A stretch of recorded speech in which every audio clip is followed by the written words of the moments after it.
The Vegas Golden Knights look to defend their Stanley Cup championship after a busy offseason, while the New Jersey Devils and LA Kings look to take that next step to being true Stanley Cup contenders. We've got all that and a lot more on today's Locked On NHL podcast. You're Locked On NHL, your daily podcast on the National Hockey League. Part of the Locked On Podcast Network, your team every day.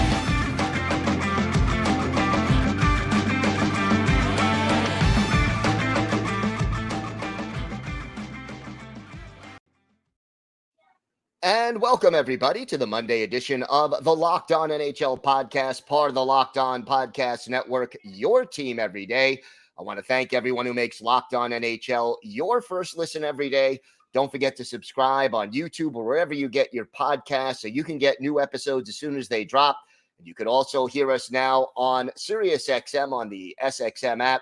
Just do a search for Locked On NHL. It is great to welcome back to the show the co-host of Locked On Vegas Golden Knights, Chris Gawlik. And Chris, time to defend a Stanley Cup championship for the first time in the history of this franchise. How is the team's attitude as they begin? You know, they always say it's harder to defend a championship than to win one. How is this team approaching the upcoming season with this challenge?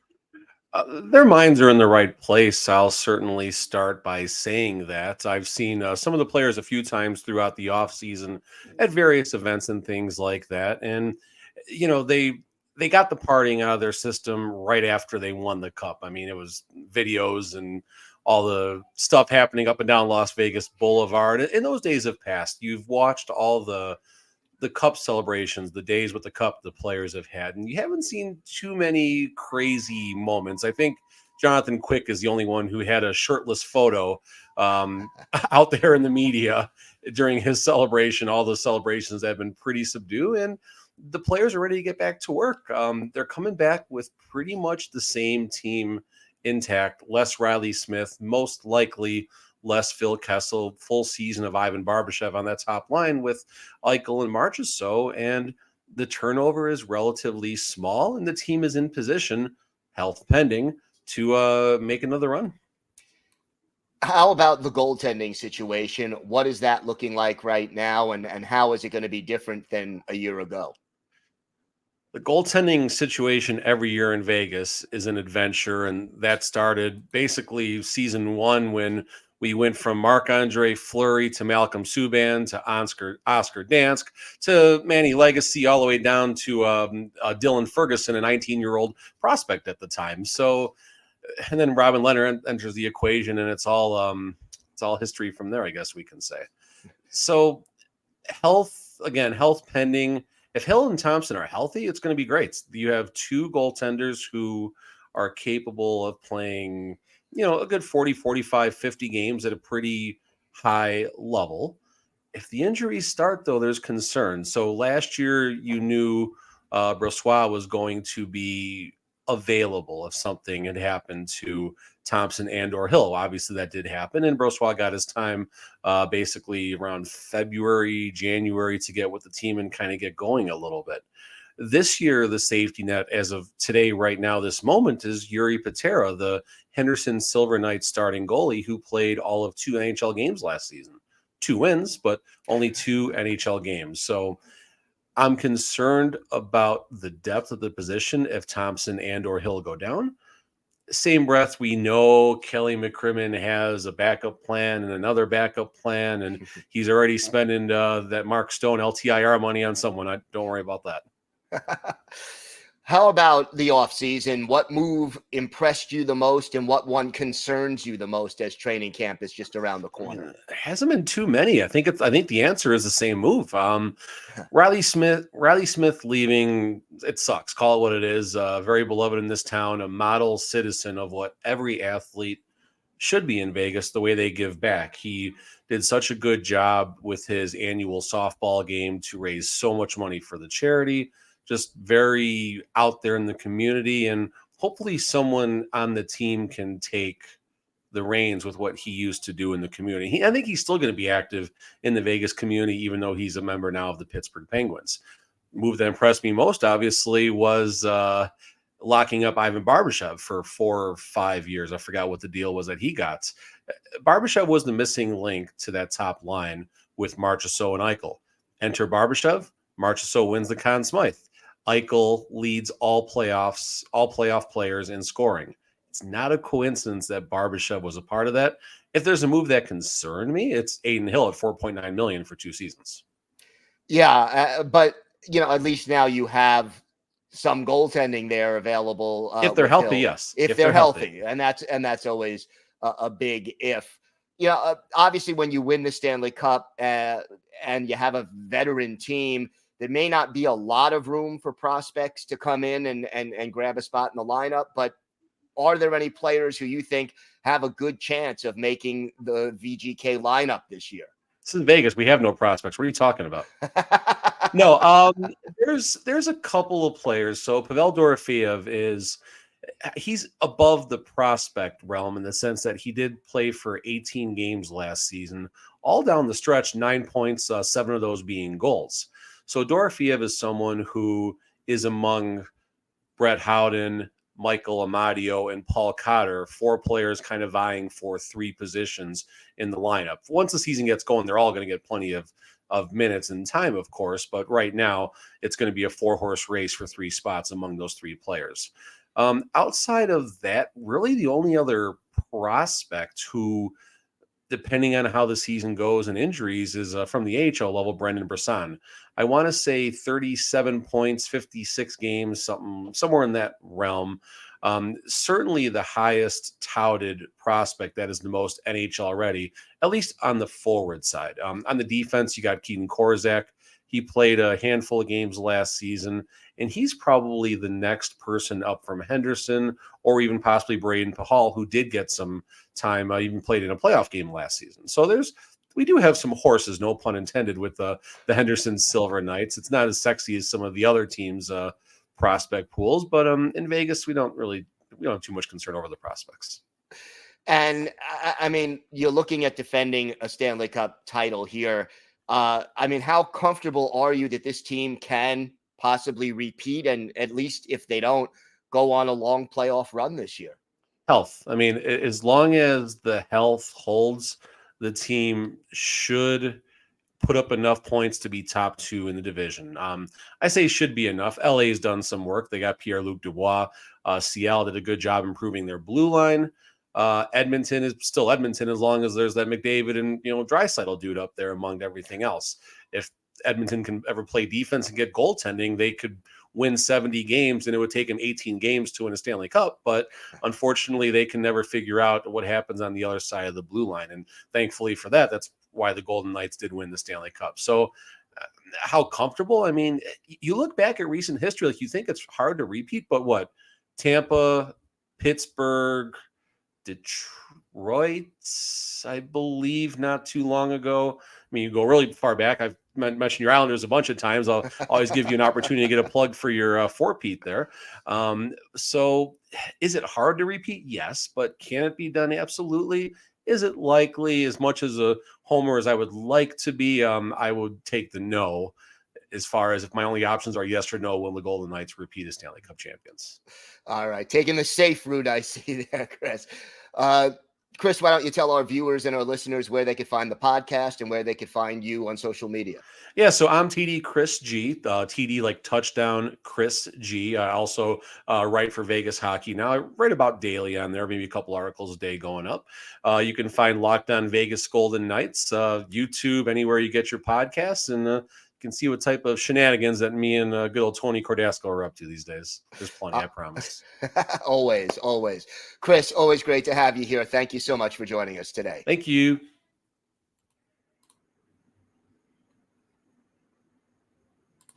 Today's episode is brought to you by AG1, a product I literally use every day. It's a daily foundational nutritional supplement that supports whole body health.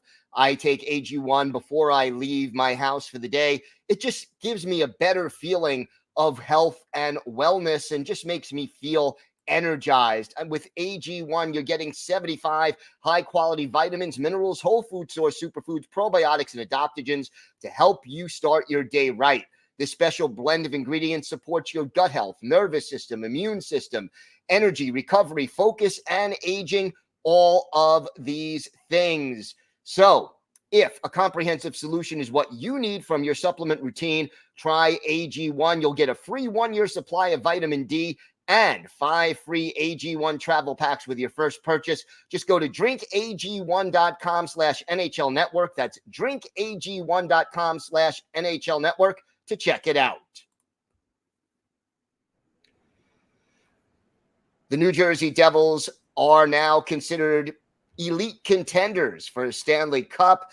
Joining us, Trey Matthews of Locked On Devils. And Trey, it's been an eventful offseason for the Devils as they look to take that last step. What move do you think that they made was the most important this offseason? You know, this offseason exceeded my expectations because going into it, I think the main priority for Tom Fitzgerald and company was to retain a lot of players, and they were able to do so. So obviously the two being Timo Meier and Jesper Bratt. Obviously you had to get Eric Haula involved because he was able to help out Jack Hughes in more ways than one. But I think the most surprising move that just came out of left field and no one saw coming was when he was able to trade away Yegor Sharangovich, who is a pending RFA, to the Calgary Flames in exchange for Tyler Toffoli. And Toffoli had a career year with the Flames just this past season. And now it's one of those instances in which the rich keep on getting richer and the top six for the Devils is absolutely stacked. And it's just been a big offseason for the Devils. And I think, once again, the most important move was getting Tyler Toffoli because you upgraded from Tomas Tatar to now Toffoli. And I think a move that kind of falls under the radar that I personally like, and I think this is sort of like Damon Severson's replacement, is Colin Miller. Now, the thing about Colin Miller is that as the playoffs progressed for the Dallas Stars, he was obviously a healthy scratch, which is why I think the Stars were so willing to part ways with them on such a low ball kind of offer, because the Devils gave up a 5th-round draft pick, not in next year's draft, but in 2025. But the thing about Miller, he can rack up the hits, he can rack up the blocks, he skates really well, he has a really nice shot. He was up there in plus-minus defensive point shares. So I really like that move for Tom Fitzgerald because I think the less you ask out of Miller, the better he's going to perform, because I think for the Stars, he was playing top defensive line minutes, but obviously who's in front of him? You got people like Jonas Siegenthaler, Dougie Hamilton, John Marino, Luke Hughes. They'll most likely, hypothetically, be paired alongside Kevin Ball on that third defensive line pairing, and I think that's going to suit him really well. So I think that was one of my favorite offseason moves. I've discussed it on my show heavily. So I think the Colin Miller move was underrated, but obviously the big one was Tyler Toffoli because it was so unexpected, but it fits like a glove. And once again, the top 6 unit for the Devils is stacked. So, yes, the top 6 is stacked. How do you see the top 2 lines playing out to start the season?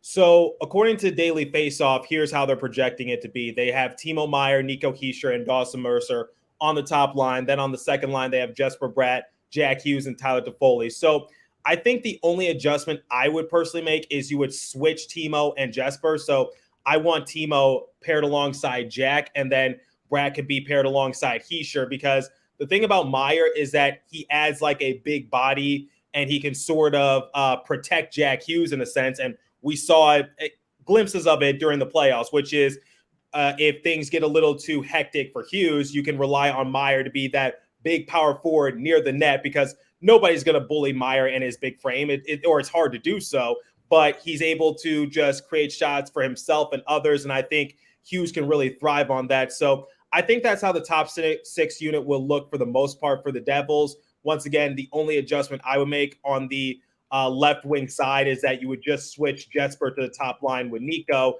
and you would flip Meier to the second line with Hughes. But you can't really go wrong either way. So I think another person that I haven't really talked about was Dawson Mercer, because he also had a big showing for the Devils last year after the month of January. He went on a huge point streak. He also in that same span went on a goal streak, and he's just an absolute Iron Man for the Devils, because in his first 2 seasons with the Devils, he has never missed a game, whether it's due to injury, being a healthy scratch, whatever the case might be.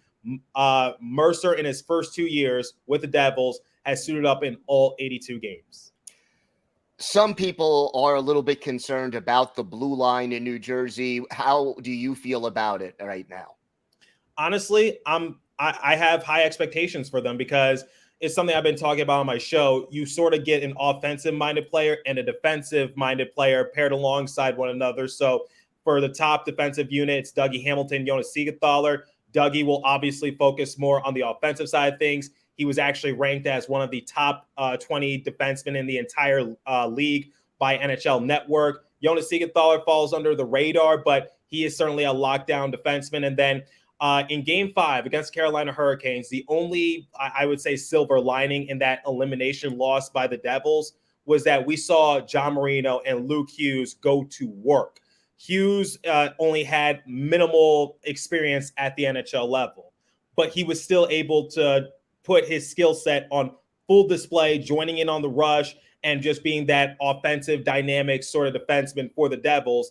And you just see those glimpses a little bit. So, and John Marino, he was just playing shutdown defense as well. He was an absolute warrior. So once again, in that elimination loss to the Carolina Hurricanes, just seeing Marino and Hughes on full display, that was really exciting to see. And then I think people need to just understand that Kevin Ball, he is the real deal. And something I've talked about on my show is that if he appears in more games, I think we're definitely going to see Ball just have a big surge in terms of defensive production. He's not really going to light up the offensive side of things, but that's not his job. You can rely on someone like Colin Miller to do so. So in my opinion, I don't think the blue line should be of any concern for any fans. I think it's still really solid. Yes, you lost Ryan Graves. Yes, you lost Damon Severson. Those guys were crucial for the Devils, but they're replaceable. And the reality of it is that Luke Hughes outplayed Ryan Graves during the playoffs. And then for Damon Severson, in a weak free agent market, he was going to get paid. So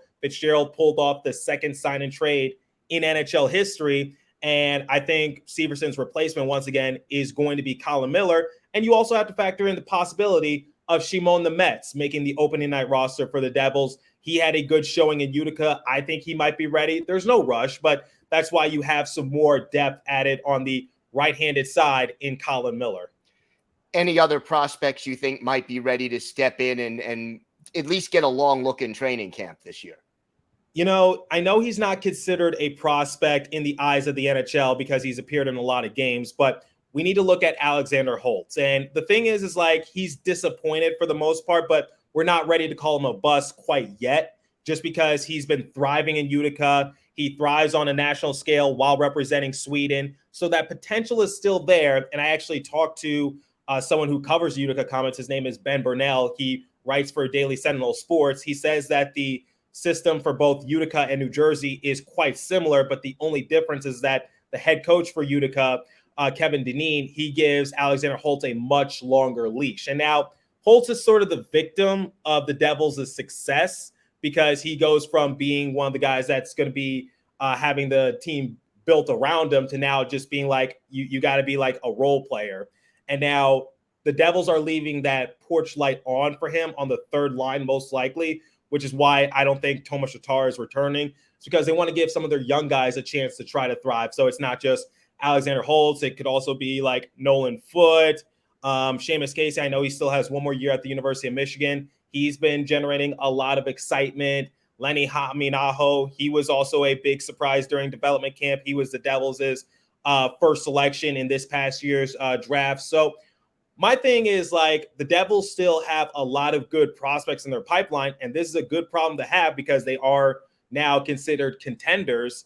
I think just given the amount of young talent, you can either like use them to try to better utilize your roster, or you could try to groom them for the trade market. So it's really a win-win scenario for the Devils either way. But I think the, I guess, quote unquote, prospect that you want to keep your eye out for is obviously Alexander Holtz. And also, I'm excited to see what Luke Hughes can do in a full 82-game season for the Devils, because we saw snippets of it towards the end of the season and during the playoffs. He stepped up his game in more ways than one. And hopefully this is not a hot take. Hopefully I don't get a bunch of Chicago Blackhawks fans coming at me, but I am going to make an episode in the future making a case as to why maybe Luke Hughes can give Connor Bedard a run for his money. For the Calder Trophy. Yes. All right. Trey, why don't you tell our viewers and our listeners where they could find the podcast and where they could find you on social media? You can find me on the X app, formerly Twitter, at TreyMatt4, and the show's Twitter page as well, at Locked On Devils. And you can find Locked On Devils wherever you get your podcast from. And it's also available on YouTube. Trey, always a pleasure. Thank you so much for stopping by today. Thank you, Gil.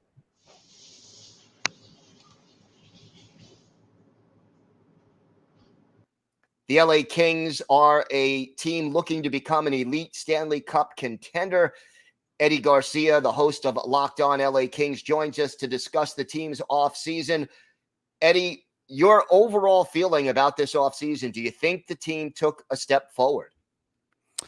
I'm hopeful that they did, but I'm not sure. They certainly made an addition by subtraction, but something that was necessary to do.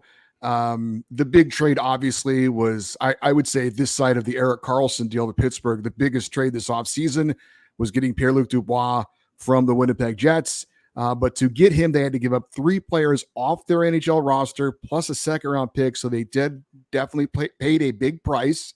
But they feel like that down the middle now that they are as strong as any team in the NHL with Andrei Kopitar, Pierre-Luc Dubois, Philip Deneau, and Blake Lizotte as their fourth-line center, a real energy guy that's kind of underrated. But their depth has definitely taken a hit. And the one thing that you just can't control and have no way of predicting is injuries.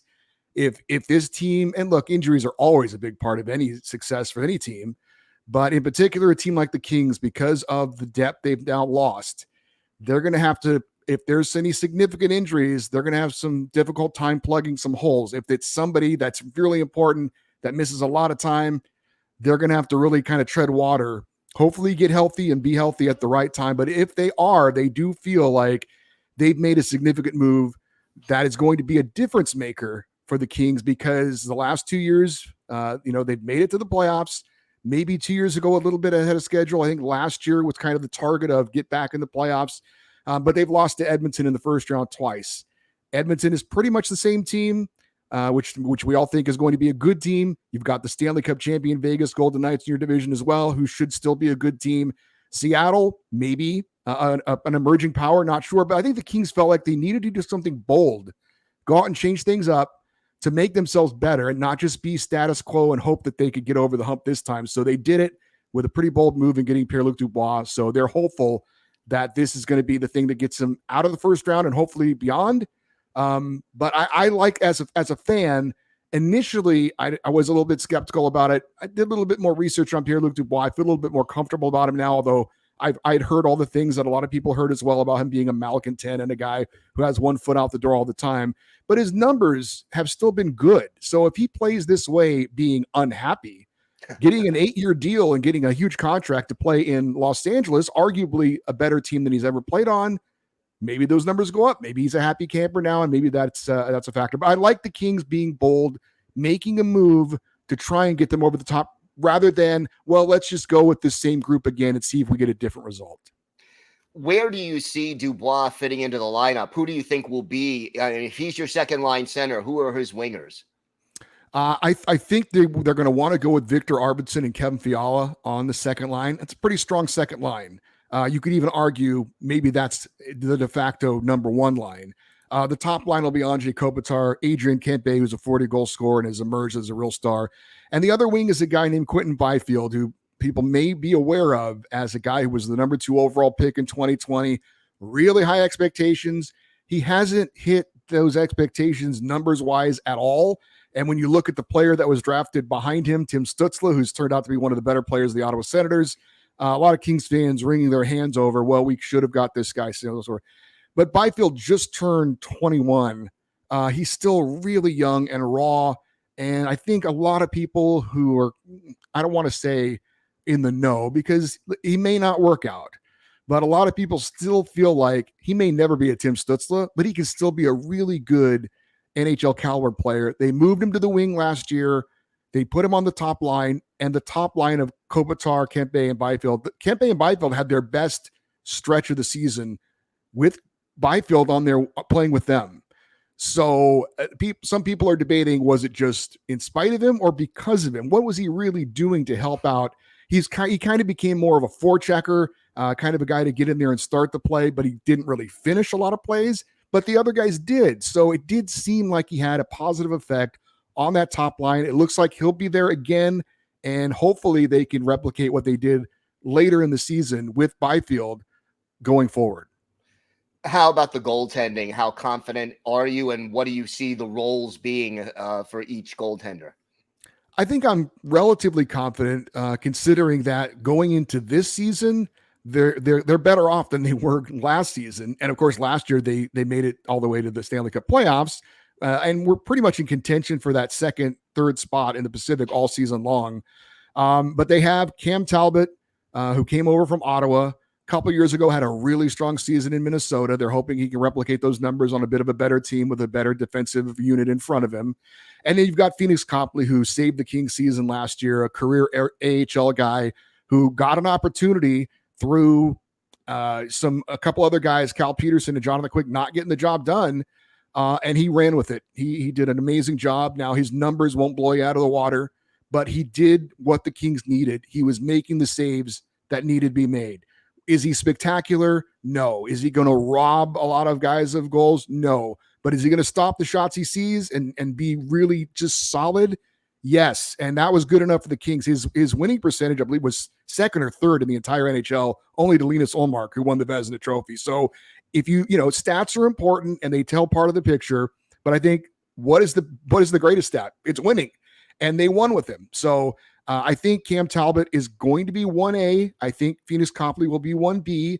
If it doesn't work out with Talbot, I think they feel confident that Copley can still get the job done. But, in today's NHL, we're seeing more and more.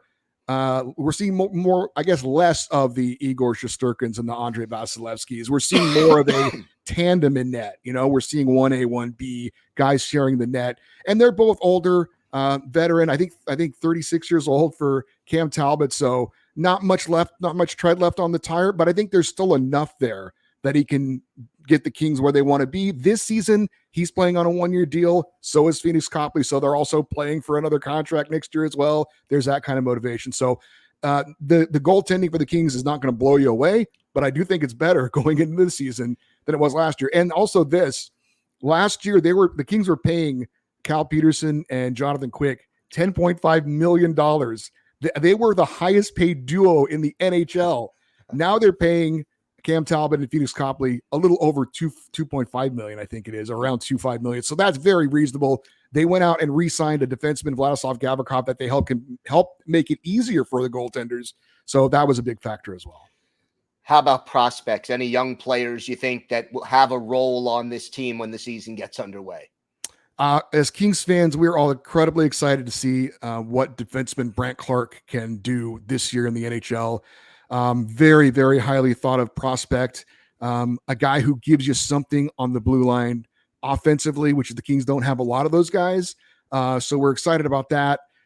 Last year, for people who don't know, he got his 8-9 game run with the Kings before they sent him off to junior, eventually went and played for Team Canada, won a gold medal at the World Junior Championships. And then he went to his OHL team and he had 61 points in 31 games as a defenseman. So he did some really amazing things. So I feel pretty confident he'll start the year with the Kings. There's a chance, depending on how the preseason goes, maybe they want to give him a little seasoning in the AHL before calling him up. I don't think so. I think he's ready. I think what he showed last year in his brief sample size with the Kings, he didn't light the world on fire, but he also didn't look overwhelmed as a young kid getting his first taste of the NHL. So I think that was a very encouraging sign. Real confident, real dynamic kind of guy. Just, for him, the only way he's going to learn how to play in the NHL is to play in the NHL, right? He's at that point. I think he's done all he can at the other levels. Yes, he hasn't played professionally amongst men in the AHL. Maybe they want to give him a little bit of that, but at some point he's going to be on the Kings this season. And again, he's a guy who, and you don't have to play him in your top two pairings. You can put him on the third pairing. He can learn and still have a positive impact. And he'll probably quarterback their second power play unit because Sean Dursey left to go to the Arizona Coyotes, which he did that role last year. So there's that aspect that he can contribute offensively, but really excited about offensive defenseman Brenden Clark. All right, Eddie, why don't you tell our viewers and our listeners where they could find the podcast and where they could find you on social media?